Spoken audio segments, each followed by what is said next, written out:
ओम group मध्ये आपलं स्वागत आहे। मागील व्हिडिओ मध्ये आपण ऍप्लिकेशन ऑफ पायथागोरस थेरम याच्यातील ॲक्यूट अँगल बद्दल एक्सप्लेनेशन केलं होतं, मी तुम्हाला समजावून सांगितलं होतं। आता त्यामधीलच obtuse angle, the relation of the side opposite obtuse angle with remaining two sides या संदर्भात आपण आता शिकणार आहोत, समजून घेणार आहोत। तर बघा आपल्याला पेज नंबर 40 वरती हा क्वेश्चन दिलेला आहे, बरोबर। तर त्याच्यामध्ये मी आता डायरेक्ट काय करतोय की कसं लिहायचं असतं ती पद्धत पासूनच सुरुवात करतो। जसं according to given information in triangle A B C त्याने दिलेला ट्रायंगल म्हणजे ऍक्च्युअली दिलेला ट्रायंगल आहे ए बी सी आणि ह्या एबीसी मध्ये हा सी आहे, हा ॲक्यूट अँगल आहे। ॲक्यूट अँगल म्हणजे काय? अबाव 90 डिग्री, हा 90 डिग्री अँगल आहे। हा जो अँगल आहे सी ए सी बी हा 90 डिग्री, बरोबर।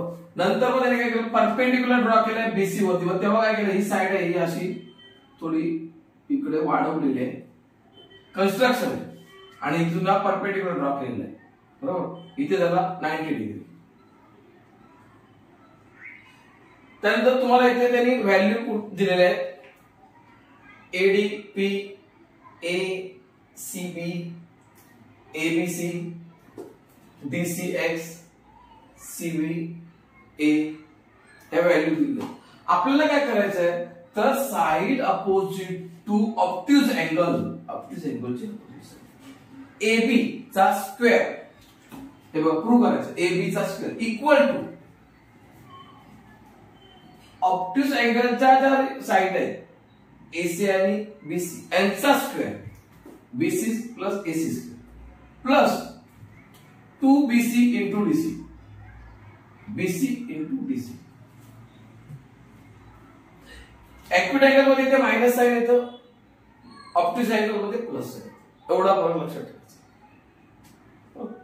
पुढे आता आपल्याला ते सॉल्व्ह करताना आपल्याला काय करायचं, पायथागोरस थेरम वापरायचे। मग कुठे वापरायची, तर पहिल्यांदा आपल्याला वापरायचे Pythagoras theorem A D B हा मोठा ट्रायंगल मध्ये, मग मी इथं ते लिहितो in triangle A D B angle ADB equal to 90 degree, therefore Pythagoras theorem. आता पायथागोरस थेरम हा ट्रायंगल आहे ए डी बी, 90 डिग्रीचा opposite side AB, AB square equal to height square म्हणजे AD plus BD base square BD. बघा Pythagoras वापरलेला आहे, हा मोठा ट्रायंगल घेतलेला आहे ए डी बी, लक्षात घ्या। याच्यामध्ये 90 च्या अपोजिट साइड बघा ही पण येते आणि ही पण येते, पण आपण ट्रायंगल मोठा घेतलेला आहे, ट्रायंगल आपण छोटा घेतलेला नाहीये। ट्रायंगल मोठा घेतलेला आहे त्याच्यामुळे हायपोटेन्यूस आहे तो हा येतोय एबी, नंतर मग बीबी आणि नंतर एसी, बरोबर। याची व्हॅल्यू पुट अप करूया। एबी ची व्हॅल्यू आहे सी स्क्वेअर, एडी ची आहे पी स्क्वेअर, बीडी ही आहे एक्स प्लस ए चा स्क्वेअर। आपल्याला काय करायचं, एक्स प्लस ए जो आहे त्याचं बायफर्केशन करायचं, म्हणजेच काय करायचं मी तुम्हाला इथे लिहून ठेवतो।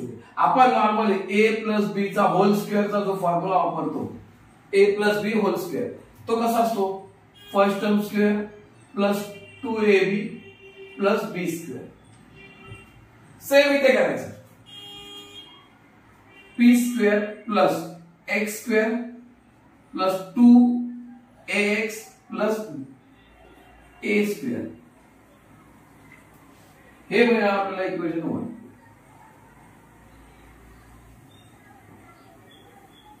हे झालं इक्वेशन 1। Then equation 2 आता ट्रायंगल कोणता घ्यायचा?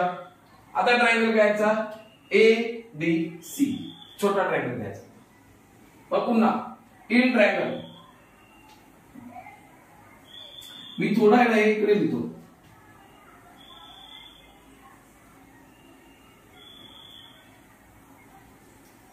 तसंच करावं लागेल. In triangle A D C, ADC angle, पुन्हा angle ADC equal to 90 degree. लक्षात घ्या, इथे आणि इथे गपलत नको. इथे एडीबी आहे, एडीबी, आणि इथे एडीसी छोटा आहे. therefore बाय परत तेच Pythagoras theorem.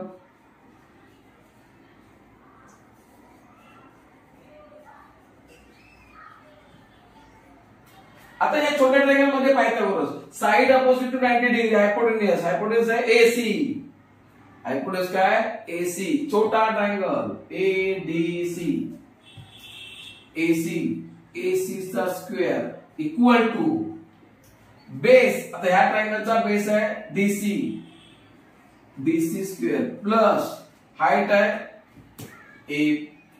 Eddy square. Pythagoras theorem बघा परत लिहून ठेवतो.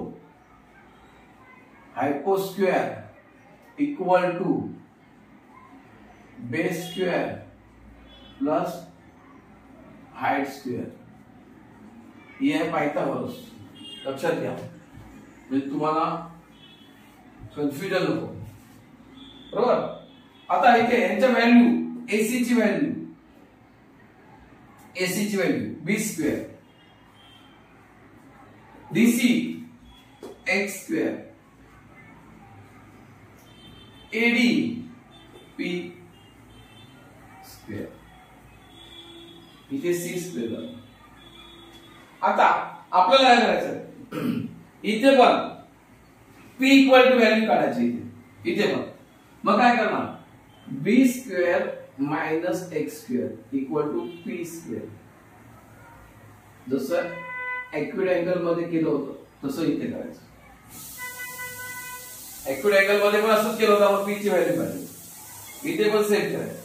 पुढे आता काय करायचं, substituting the value of P square into equation 1 इथे लिहू.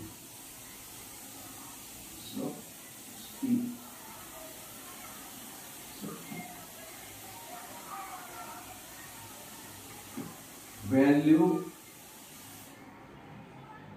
of p square in equation 1. आता इक्वेशन 1 पहिले लिहून घेऊया. c square equal to p square plus x square plus 2ax plus a square. p square equal to value काय आहे, b square minus x square. इथे value b square minus x square plus 2ax plus a square.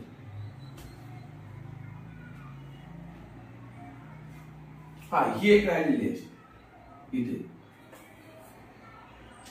He value p ची आली, याची value इथे आली, b square इथून घेतली आणि पुढे तशीच लिहिली परत x square plus 2ax plus a square. आता इथे x square plus minus cut होणार, राहिलं काय तर c स्क्वेअर इक्वल टू हा b स्क्वेअर शिल्लक आहे बरोबर plus 2ax plus a square हे शिल्लक आहे. आता आपण काय करायचं, c म्हणजेच काय ab. हे बघा c म्हणजे ab म्हणजे इथे लिहायचं ab चा square equal to b square म्हणजे ac square plus a square म्हणजे bc स्क्वेअर प्लस 2 परत a म्हणजे bc x DC. म्हणजे आपल्याला जे प्रूव्ह करायचं होतं ते बघा, हे इथे आता आपलं प्रूव्ह झालेलं आहे. तर इथे पण लक्षात ठेवण्यासारखं काय महत्वाचं की पॉइंट काय त्याच्यामध्ये पण, तर महत्वाचा बघायचा तो obtuse angle. Obtuse angle C दिला, त्याची अपोजिट साइड AB, त्याची अपोजिट साइड AB, तिचा स्क्वेअर, बरोबर. नंतर रिमेनिंग साइड म्हणजेच काय, ह्या ट्रायंगल मध्ये हा ट्रायंगल आहे ABC, तिचा ऑप्टिक्स अँगलची अपोजिट साइड संपली, AB घेतला, AB स्क्वेअर घेतला, equal to AC square plus BC square. AC square इथे बघा, AC स्क्वेअर आणि BC स्क्वेअर हे फाइंड करायचं. त्यानंतर 2 इंटू बेस याचा मूळ ट्रायंगलचा बेस BC इंटू एक्सटेंशन घेतला हा DC. लक्षात घ्या. अशा प्रकारे तुम्हाला मी ऍप्लिकेशन ऑफ पायथागोरस थेरमचे in acute angle, obtuse angle दोन्ही समजावलेले आहे. तर याच्या पुढच्या लेक्चरला आपण याच्यामध्ये अपोलोनियस थेरम, मी ह्या दोघांचा वापर करू अपोलोनियस, पण त्याच्यामध्ये कसं करायचं म्हणजे अपोलोनियसचे एक्झाम्पल असतात ती सोडवायची आणि ह्याच्यावरती एक्झाम्पल ती नंतर बघता येते. तर तुम्ही हे प्रॉपर समजून घ्यायचा प्रयत्न करा. तुम्हाला चांगलं समजलं, चांगलं आवडत असेल तर सबस्क्राईब करा, लाईक करा आणि शेअर करा. आणि तुमच्या मित्रांना किंवा तुमच्या फॅमिलीमध्ये कोण शिकत असेल तर त्यांना पाठवा, जेणेकरून त्यांना याचा फायदा घेता येईल, लाभ उठवता येईल, त्यांचं भलं होईल ते तुमच्या माध्यमातून. धन्यवाद.